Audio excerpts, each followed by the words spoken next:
আমার নাম টুটু সাধু, আমার চ্যানেলের নাম ক্যামেলিয়া। মোর পাড়ার গরুর গাড়ি বোঝাই করা কলসি হাড়ি।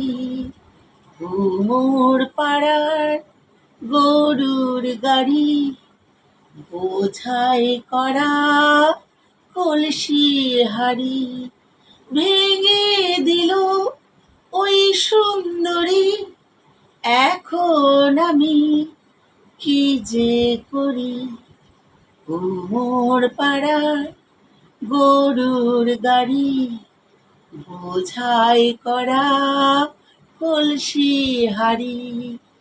ভেঙে দিল ওই সুন্দরী, এখন আমি কি যে করি।